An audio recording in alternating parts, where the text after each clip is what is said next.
안녕하십니까. 설교학에 있어서 가장 중요한 세 가지 요소가 있다면은, 먼저 영원히 변치 않는 예수 그리스도의 구원의 복음과, 또한 두 번째로 그것을 전하는 설교자, 세 번째로 그것을 어떻게 전해야 되는가, 상황화, 컨텍스츄얼라이제이션, 이 세 가지가 중요한 요소로 꼽힐 수가 있습니다. 자, 오늘은 두 번째 설교자가 어떠한 준비를 해야 되는가, 그 중에서도 성품적인 면에 있어서 오늘은 말씀을 전하겠습니다. 설교자의 성품이 어떠한 준비가 되어야 되는가, 그것을 전하고자 합니다. 자, 영국의 설교자였던 로이드 존스 목사는 말했습니다. 자, 설교자를 만드는 가장 중요한 요소가 있는데, 그것은 먼저 하나님의 사랑을 깨닫고 받는 것이라고 했습니다. 그 다음에 영혼에 대한 사랑, 그것이 중요하다고 했고, 또 진리를 아는 것이 중요하다고 했습니다. 그리고 그 설교자가 성령 안에서 충만한 그러한 것이 필요하다고 했습니다. 이것이 설교자를 만든다고 했습니다. 만약 우리가 하나님의 사랑에 충만하고, 또 하나님에 대한 사랑이 충만하고, 또 영혼에 대한 사랑, 또 말씀과 진리, 또 성령님을 그 가운데 모시고 계시다면은 이 사람은 설교할 수가 있는 것입니다. 자, 이 설교자를 성품적인 면에서 본다고 하면은, 자, 설교를 어떻게 할 것인가, 그것도 중요하지만은 사실은 더 중요한 것은 설교자가 어떠한 인물이 되느냐, 이것이 더 중요한 것입니다. 자, 목회를 하는 데 있어서 1년은 설교로 되고, 또 2년은 설교자의 인격이 되어야 되고, 3년째는 설교자의 가정이 바로 서야 된다, 이런 말이 있습니다. 이것은 설교자가 설교를 하는 데 있어서 얼마나 그 준비가 필요한가를 우리 가운데 가르쳐주고 있습니다. 이 설교자는 단지 말이 아니라 설교자의 삶 자체가 사실은 설교하고 있기 때문인 것입니다. 자, 그렇기 때문에 우리는 설교자는 신학교 시절이나 또한 지금 현재 말씀을 전하는 때에도 언제나 그 마음의 고삐를 들 수가 없는, 참으로 긴장이 되고 또 긴장해야 하는 그러한 일이 설교자의 일입니다. 설교라는 것은 어떤 자동 판매기처럼 코인을 넣으면은 물건이 설교도 자동적으로 나오는 그러한 것이 설교자가 아닙니다. 설교자는 끊임없는 그러한 자기 성찰과 하나님과의 관계, 또 은혜 가운데서 체험이 필요하고, 또 복음에 대한 바른 정립된 마음이 필요합니다. 그러나 설교자는 사실은 전능자이신 하나님을 만나고 그 음성을 전하고 그 사랑을 전하기 때문에 그 어떤 일보다도 더 가비 있고 흥미진진하고 권태스러울 수 없는 참으로 놀라운 사역인 것입니다. 설교자는 이 하나님의 놀라운 사랑을 체험하고 그 은혜가 설교자 안에 넘쳐서 그 은혜가 넘치는 것이 설교가 되어야 하는 것입니다. 설교는 지어짜는 것이 아니라 우리 가운데 임하신 놀라운 사랑과 은혜를 표현하고 감사하고 찬양하는 예배가 되는 것입니다. 설교를 특별히 잘하려고 노력하기보다는 우리 현대인이 현재 상황에서 하나님의 은혜를 현대인에 맞게 해석하고 또 그것을 전하는 것이 사실은 설교입니다. 설교자의 그런 마음 자세가 참 중요한 겁니다. 자, 성품적인 면에서 특별히 설교자는 첫 번째로 진실하고 정직해야 됩니다. 자, 진실과 정직이 있을 때 감동이 있는 것입니다. 설교를 못한다고 나가라고 하는 교회는 없다고 합니다. 설교자가 진실로 진실한가, 이것이 사실은 중요한 것입니다. 진실과 정직은 영감과 감동이 있습니다. 필립 브룩스는 이렇게 말했습니다. 설교는 인간에 의해 인간에게로 전해지는 통로이다. 그것은 그 자체에 두 본질적인 요소가 있는데 진리와 인격이 바로 그것이다 그랬습니다.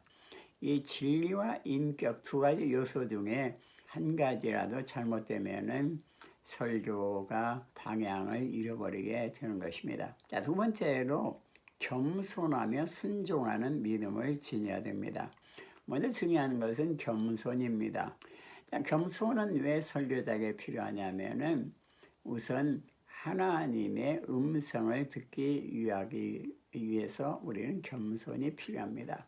마리아는 예수님의 말씀을 듣기 위해서 겸손히 그 앞에 앉아서 그 말씀을 들었습니다. 우리가 겸손하다는 것은 무엇보다도 하나님의 뜻이 무엇인가를 분별하는 그러한 것이 바로 우리의 겸손에서 나오기 때문인 것입니다. 자, 세례 요한은 저는 흥하여야 되겠고 나는 쇠하여야 되리라 그랬습니다. 자, 우리가 능력을 입고 하나님의 은혜를 받기 위해서는 하나님의 능하신 손 아래 겸손해야 되는 것입니다. 우리가 주님의 음성을 듣고 주님의 은혜를 받기 위해서 우리는 우리의 약함을 먼저 인정을 해야 됩니다. 사도 바울도 말했습니다. 자신의 약함을 통해서 하나님의 권능이 역사함을 그는 믿었다고 그랬습니다. 허드슨 텔러 선교사는 하나님의 위대한 인물들은 모두 나약한 사람들이었다 이렇게 말했습니다.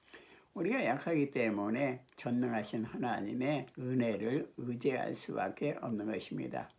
또 은혜를 의지할 때 은혜가 임하고 그 은혜가 또 다른 사람을 변화시킬 수가 있는 것입니다.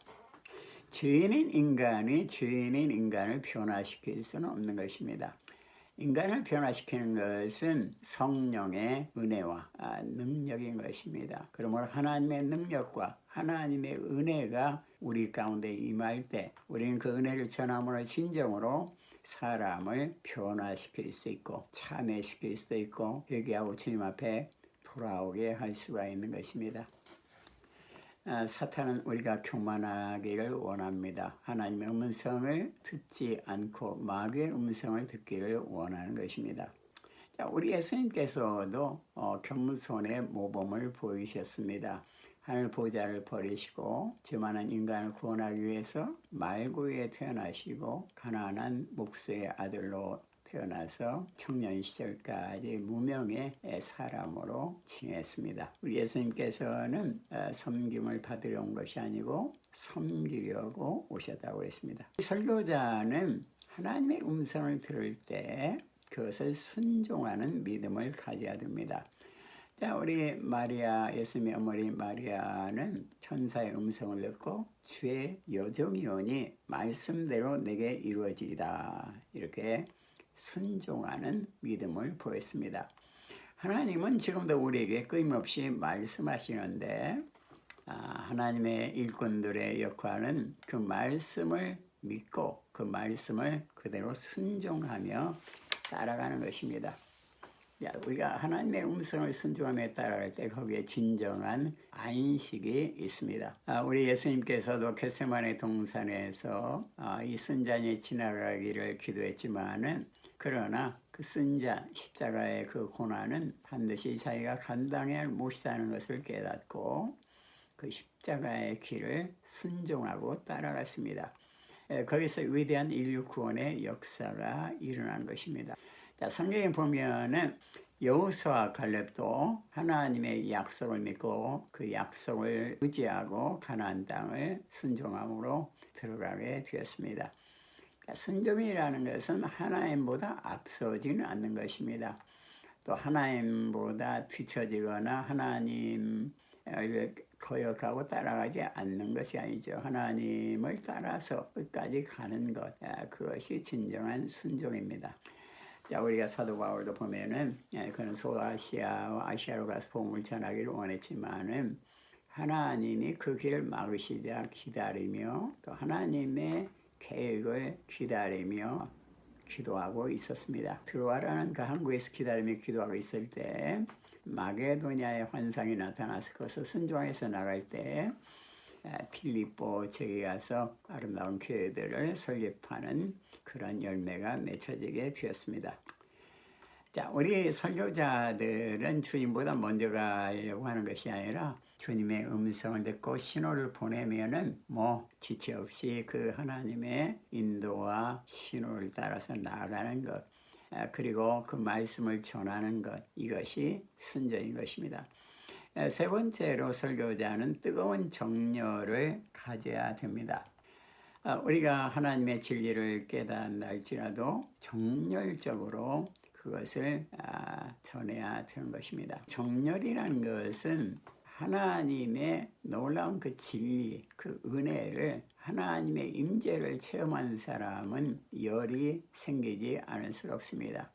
엠마오로 가는 제자들이 낙심과 좌절 가운데서 디프레스에 있었지만은 예수님을 만나고 예수님의 그 놀라운 말씀을 통해서 십자가의 놀라운 사랑이 왜 십자가가 필요했던가 그것을 깨달았을 때 그 마음이 뜨거워졌다고 했습니다.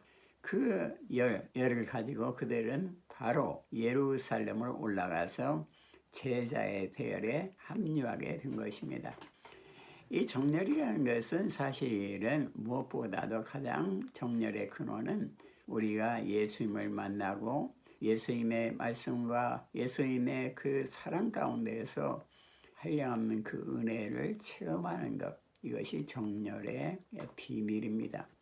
그래서 우리는 예수님과 대화하는 엠마오 제자들처럼 끊임없이 예수님과 동행하면서 대화를 가지는 그 자세가 필요합니다. 예수님께서는 그 주의 만찬에서도 제자들의 발을 씻기면서 제자들은 발을 씻길 수가 없습니다. 이렇게 말했지만은 내가 너의 발을 씻지 않으면 너와 나와는 상관이 없게 된다. 이렇게 해서 발을 씻게 했습니다. 예수님과의 끊임없는 관계를 가지는 것이 참 중요한 것입니다. 그 다음에 이 정열은 바로 그러므로 하나님의 은혜를 받은 사람에게 있어서 그 은혜가 표출되어서 나오는 것이 바로 정열이라는 것입니다. 정열인 것입니다. 자, 우리 가운데 성령의 생수의 강이 흐른다면은 그 생수의 강은 흘러서 넘치게 될 것입니다. 자, 네 번째로 신앙적인 결단이 있어야 됩니다. 설교자는 하나님의 어떤 면에서 종이고 헌신자인 것입니다. 그러므로 신앙적으로도 어떤 면에 있어서 주의 나라와 주님을 위해서 결단하는 마음이 있어야 됩니다. 우리가 성경에 보면은 다니엘 같은 사람도 마음을 청하여 우상의 제물을 먹지 않은 것을 볼 수가 있습니다. 하나님께서는 그런 다니엘 외에 놀라운 그 깨달음의 은사와 지혜를 준 것입니다. 또 에스더를 볼 때에도 내가 죽으면 죽으리라 하면서 결단하고 그 왕 앞에 이스라엘 백성의 구원을 위해서 나온 걸 보는 것입니다. 그래서 우리는 어떠한 설교자는 하나님의 나라와 말씀을 위해서 규칙적이고 습관적이고 하나님의 음성을 들을 수 있는 그런 룰을 정하는 것이 필요합니다. 물론 하나님께서는 우리에게 시간과 공간을 초월해서 어느 때든지 은혜를 베풀지만은 설교자는 그 나름대로 하나님을 만나고 하나님을 묵상하고 기도하고 또 연구하는 규칙적인 그러한 시간을 가져야 되고 또 룰을 가지는 것이 좋은 것입니다.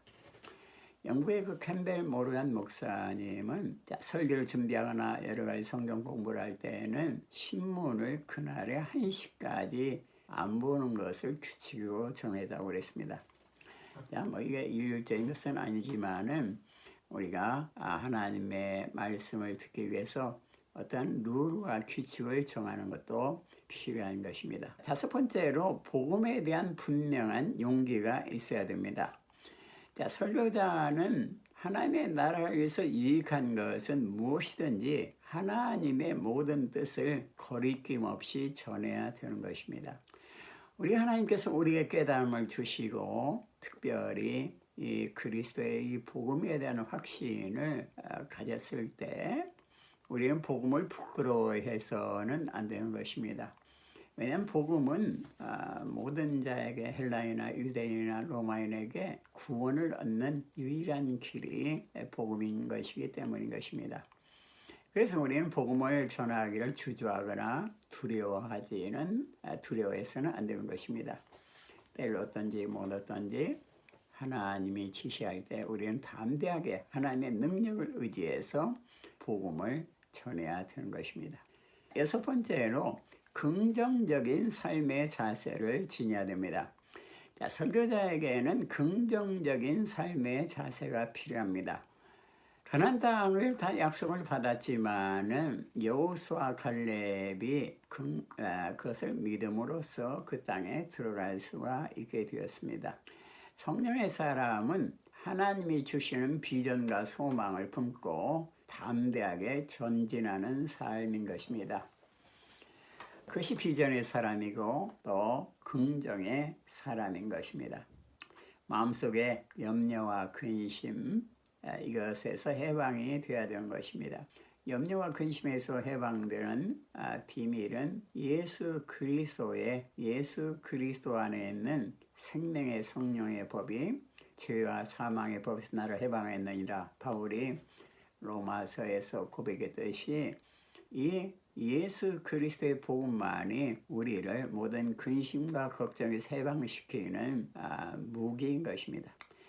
그래서 예수 그리스도의 복음을 의지하고 주님 앞에 나가서 은혜를 간구할 때 우리에게는 성령의 충만이 임하고 이 성령의 법이 죄와 사망의 법에서 우리를 해방시키는 것입니다. 그래서 우리는 성령 충만을 위해서 그리스도의 십자가의 피공로를 의지해서 항상 기도하기를 멈춰서는 안 되는 것입니다. 하나님의 근심과 걱정은 마귀가 역사하는 그러한 틈새인 것입니다. 하나님의 평안과 성령의 임재가 있는 곳에 마귀는 도망가게 되어 있습니다. 요한일서 4장 4절에 보면 자녀들아 너희는 하나님께 속하였고 또 저희를 이겼나니 이는 너희 안에 계신 이가 세상에 있는 이보다 크심이라. 우리 안에 성령이 임하고 예수님이 계시기 때문에 우리는 궁극적으로 승리할 수가 있습니다. 우리 설교자는 미래지향적인 비전의 사람이 되어야 되는 것입니다. 하나님이 주신 꿈을 가지고 계속적으로 전진하는 삶이 필요합니다. 그리고 성령이 주시는 그 은사와 은혜를 가지고 끊임없이 개발하며 하나님의 나라를 위해서 지혜를 구하는 것도 필요합니다. 파도를 보고 파도 속에 침몰해가는 그러한 제자들이 아니라 예수님을 바라보고 파도를 잔잔케 하고 예수님을 바라보고 파도를 걸어가는 그러한 제자의 모습이 설교자의 모습인 것입니다. 설교자는 항상 이 긍정적인 마음을 가지고 이것은 심리학이 아니고 이 복음과 하나님의 사랑을 의지해서 담대하게 전진해야 되는 것입니다. 단 일곱 번째로 진실한 충성이 필요합니다. 성경은 죽도록 충성하라 이렇게 말했습니다. 이것은 죽기까지, 죽음에 이르기까지 충성하라는 말인 것입니다. 사람에게 인정을 받기 위해서 충성하는 것이 아닙니다. 스데반처럼 예수님께 인정을 받고 또 예수님 앞에 만나기 위해서 우리는 선한 복음의 경주를 달려야 되는 것입니다. 단 여덟 번째로 건강한 마음과 몸 그리고 휴식이 필요합니다. 자, 이 건강이라는 것은 참 중요하죠. 우리가 영적으로 건강할 때 또 육적으로도 건강할 수가 있습니다.